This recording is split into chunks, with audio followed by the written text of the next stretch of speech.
The Netherlands is a country often associated with beer, canals and flat landscapes. And yet, wine is increasingly part of the picture. Across the country, vineyards appear in unexpected places, along dikes on former seabeds and on rolling hills in the south. A landscape shaped not only by water and wind, but also by vines. This is the Netherlands, a country of wine. Welcome to Orange Horizons, a podcast for travellers to the Netherlands who want to experience more than just the obvious. In this episode, we explore Dutch wine, a relatively young industry that has developed rapidly over the past decades and can now be found across the entire country, from Groningen in the north to Zeeland in the southwest.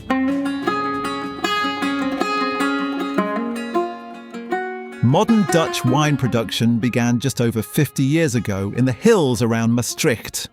Pioneers such as Frits Bosch and Hugo Hulst planted some of the first vines, inspired in part by Belgian winemaker Jean Belfroid, who experimented just across the border.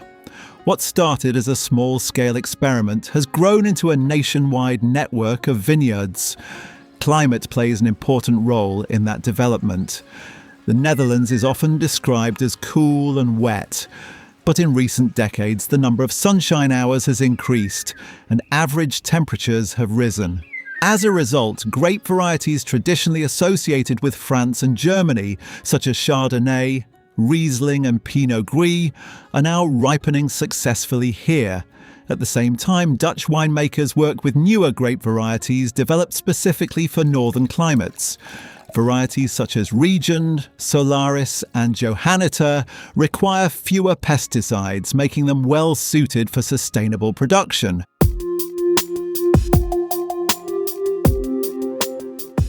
Sustainability is not a niche here, it is often the standard.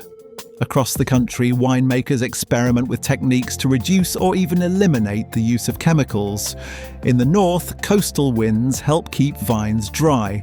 In the south, technology such as drones is used to monitor vineyards and determine the optimal harvest moment. Dutch wine is not defined by one region, but by diversity. Soils vary from Limburg's Loess and Marl to Zeeland's shell-rich grounds, and from sandy inland soils to reclaimed land in Flevoland. Each landscape leaves a distinct mark on the wine. That diversity is reflected in the glass. In the south around Maastricht, vineyards such as De Apostelhof experiment with warmer climate grapes like Viognier. Further north and west, regions such as Flevoland are emerging as new wine areas, where vines grow on former seabed. Dutch wines are often slightly higher in acidity. This makes them particularly suitable for sparkling wines, now produced locally across the country. Winemakers are also exploring styles such as orange wines, using extended skin contact to create deeper colour and structure. Others focus on alcohol-free alternatives, developing sparkling teas and low-alcohol wines as part of a broader shift in consumption. What connects these approaches is a willingness to experiment. Dutch wine is not bound by tradition, it is still being defined.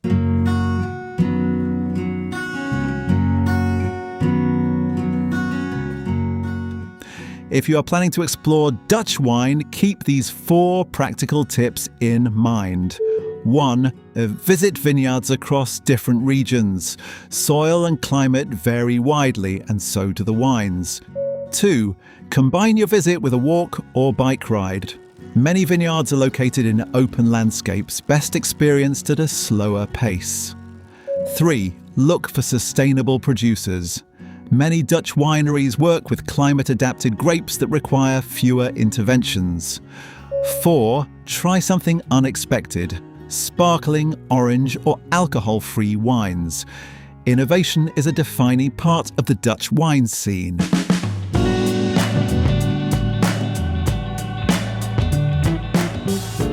Curious to discover more?